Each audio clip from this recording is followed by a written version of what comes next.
श्री चैतन्य महाप्रभु का प्राकट्य महोत्सव यहाँ प्रतिवर्ष मनाया जाता है।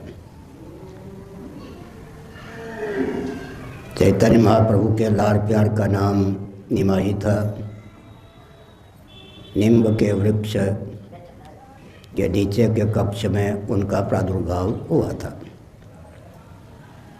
वे कुशाग्र बुद्धि थे। बाल सुलभ चपलता से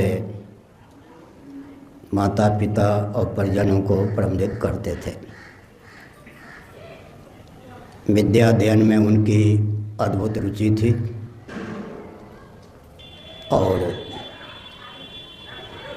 आजकल उस संप्रदाय के महानुभाव एक तथ्य को छिपाते हैं, लेकिन वस्तुस्थिति यही है कि उन्होंने मिथिलांचल में जाकर नव्य न्याय का विधिवत अध्ययन किया था। गया धाम में उनको भगवान श्री कृष्णचंद्र की अद्भुत छवि का दर्शन हुआ। तब से उनके जीवन में एक लोकोत्तर परिवर्तन भी परिलक्षित हुआ। मैं एक संकेत करना चाहता हूँ। वे भगवान श्री कृष्ण के प्रेम में पगे रहने वाले महापुरुष थे। गौड़ी संपन्न महात्मा विद्वान उनको श्री राधा और कृष्ण का युग्म या युगल अवतार मानते हैं। भगवान नाम संकीर्तन बहुत ही चाव करते थे। उस संकीर्तन के प्रभाव से हिंसक जीव जंतु भी आनंद विभोर होकर नृत्य करने लगते थे। शिक्षाष्टक उनकी प्रसिद्ध रचना है। श्लोक में प्रतिदिन अपने मंगलाचरण में पढ़ता हूँ। तृणादपि सुनीचेन, तृण से भी अधिक स्वयं को विनम्र नीचा समझना चाहिए। स्वयं मान न चाहकर अन्यों को मान देने का जीवन में व्रत निसर्ग सिद्ध भाव होना चाहिए। कीर्तनीय, भजनीय, कवनीय, वर्णीय यदि कोई हैं तो भगवान श्री कृष्णचंद्र। भाव विभोर होकर उनके नाम का संकीर्तन करना चाहिए। शिक्षाष्टक में चेतो दर्पण मार्जनम श्री कृष्ण संकीर्तनम कहा गया। मैं सन 72 से यहाँ इस अवसर पर प्रवचन करता हूँ। प्रायः प्रतिवर्ष एक भाव व्यक्त करता हूँ। आज के दिन चेतो दर्पण मार्जनम, अंतिम चरण है श्री कृष्ण संकीर्तनम। भगवान श्री कृष्ण के नाम का संकीर्तन का प्रभाव क्या है? चित्त रूपी दर्पण निर्मल निश्चल हो जाता है। गोस्वामी तुलसीदास जी महाभाग श्री चैतन्य महाप्रभु के बाद अवतीर्ण हुए। वे मधुसूदन सरस्वती जी के समकालिक थे, वाराणसी में रहते थे। उन्होंने मुकुर मलिन पुनि नयन विहीना, राम रूप देखें किम दीना, इस भाव को व्यक्त किया। एक विचित्र तथ्य है, नदिया आजकल की दृष्टि से पश्चिम बंगाल में सन्निहित है। श्री गंगा जी के तट पर श्री चैतन्य महाप्रभु की अवतार भूमि तो है ही। मधुसूदन सरस्वती महाभाग भी वहीं अवतीर्ण हुए थे। लेकिन भक्ति की प्रगल्भता ऐसी हुई कि प्रायः बंगाल के व्यक्तियों को भी इस तथ्य का बोध नहीं है, ध्यान नहीं है या भान नहीं है कि मधुसूदन सरस्वती महाभाग का प्रादुर्भाव भी नदिया में ही हुआ। कृष्णात् परम किमपि तत्त्वम् अहं न जाने, या जो मधुसूदन सरस्वती महाभाग की प्रसिद्ध उक्ति है, इस पर श्री चैतन्य महाप्रभु का प्रभाव स्पष्ट परिलक्षित होता है। एक दार्शनिक तथ्य है, किसी दूसरे का मुखचंद्र देखना हो तो नेत्र ही पर्याप्त हैं, लेकिन अपना ही मुखचंद्र देखना हो तो नेत्र ही पर्याप्त नहीं होते, दर्पण की अपेक्षा होती है। भेद की भाषा में अभेद का प्रतिपादन एक सरस शैली है वेदांतों की। जैसे तुलसीदास जी ने मुकुर मलिन पुनि नयन भीना राम रूप देखई किम दीना, श्री चैतन्य महाप्रभु ने चेतो दर्पण मार्जनम कहा। अगर चैतन्य महाप्रभु की दृष्टि में श्री कृष्ण प्रत्यगात्मा स्वरूप न होते तो उनके दर्शन के लिए नेत्र का ही वर्णन किया जाता, दर्पण की अपेक्षा नहीं होती। क्योंकि चित्त को दर्पण कहा चैतन्य महाप्रभु ने, इससे स्पष्ट सिद्ध होता है कि वे वेदांत प्रस्थान के अनुसार श्री कृष्ण को प्रत्यगात्मा स्वरूप ही समझते थे। यह दार्शनिक तथ्य है। फिर सुनने की आवश्यकता है। दूसरे का मुख चंद्र देखना हो तो नेत्र ही पर्याप्त होते हैं, कदाचित अपना ही मुख चंद्र देखना हो तो दर्पण की अपेक्षा होती है। श्री चैतन्य महाप्रभु ने परोक्ष प्रिया इव हि देवाः, इस बृहदारण्यक उपनिषद की शैली में परोक्ष विधा से भगवान श्री कृष्ण की प्रत्यगात्म रूपता का वर्णन किया। यह एक अद्भुत तथ्य है।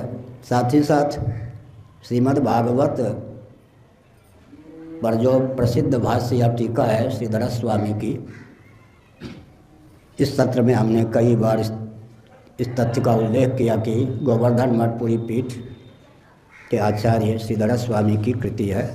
पुरी पीठ के माध्यम से विश्व को श्रीमद् भागवत की श्रीधरी टीका सुलभ हुई। श्रीधर स्वामी के भाष्य या श्रीधर स्वामी के द्वारा जो श्रीमद् भागवत पर टीका प्रस्तुत की गई, उसके अत्यंत समर्थक थे श्री चैतन्य महाप्रभु। प्रयाग की घटना है, श्री वल्लभाचार्य जी उनको सन्यासी समझकर अपने निवास स्थान पर ले जा रहे थे। नौका के माध्यम से दोनों यमुना जी पार कर रहे थे। बीच में ही प्रसंगवश श्री चैतन्य महाप्रभु को कहना पड़ा, वह कैसी प्रतिव्रता जो स्वामी को न माने। व्यंग्यार्थ है। आपने सुबोधनी के माध्यम से भले ही भागवत पर कुछ अन्य ढंग से विचार व्यक्त किया हो, लेकिन मेरी तो भावना है कि श्रीधर स्वामी को जो नहीं मानेगा वो तो कुछ स्खलित माना जाएगा। श्रीमद् भागवत पर विचार करना हो, श्रीधरी टीका को ताक पर रखकर श्री चैतन्य महाप्रभु को अभीष्ट नहीं। अब स्पष्ट हो जाता है कि अहम ब्रह्म परम धाम ब्रह्मा अहम परमम पदम, ये सब श्रीमद् भागवत के वचन हैं।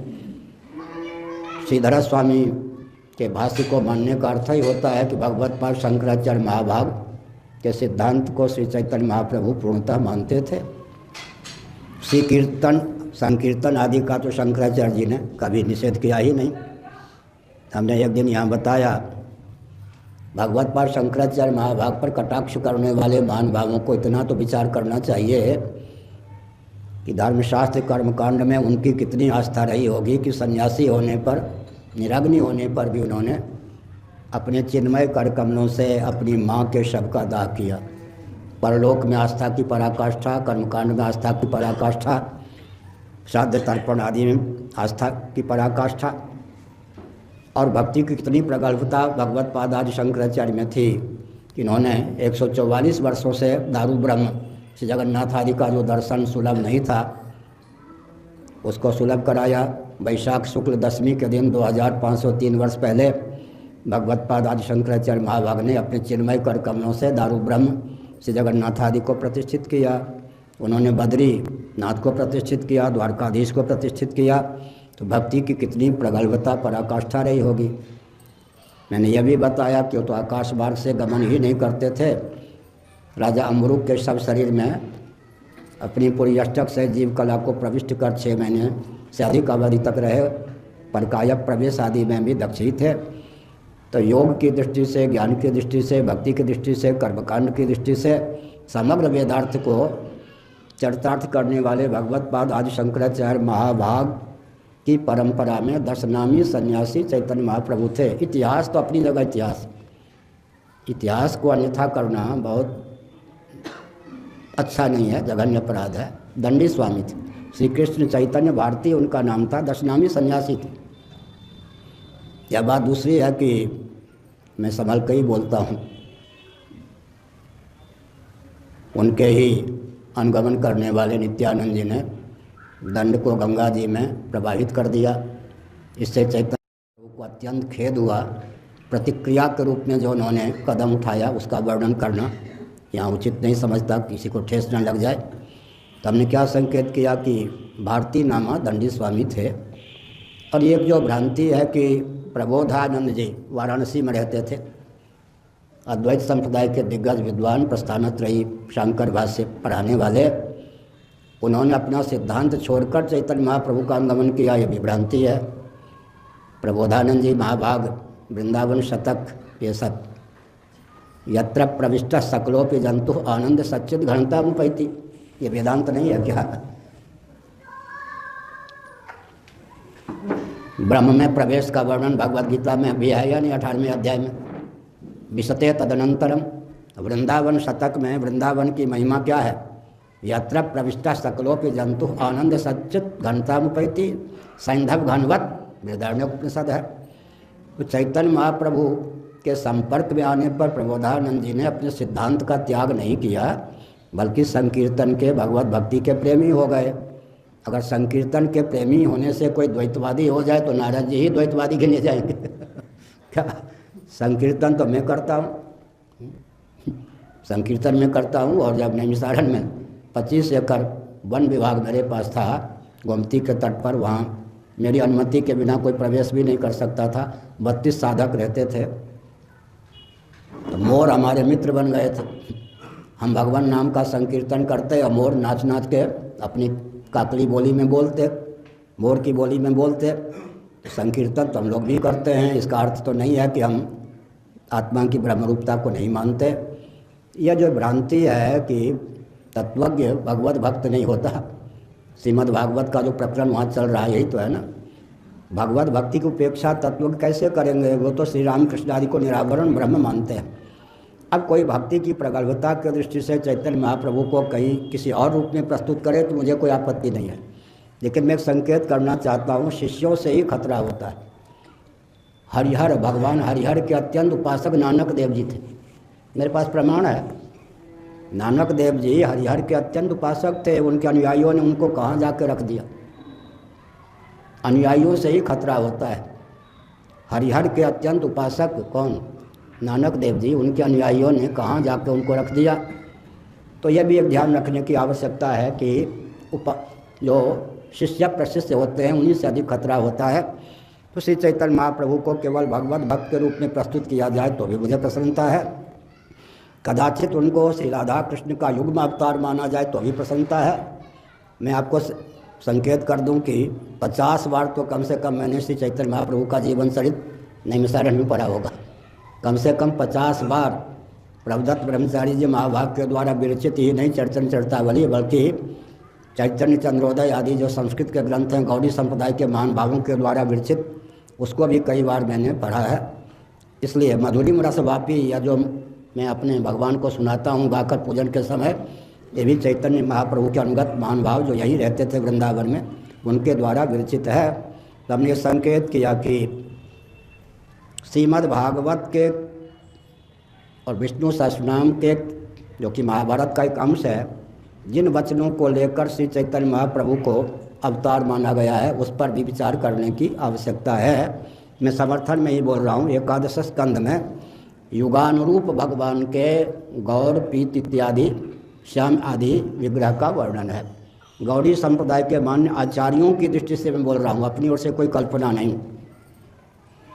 वहाँ श्रीमद् भागवत 11 स्कंध में कृतयुग, त्रेता, द्वापर, कलयुग में भगवान अवतीर्ण होते हैं, युगानुरूप उनके श्री विग्रह का वर्णन किया गया है।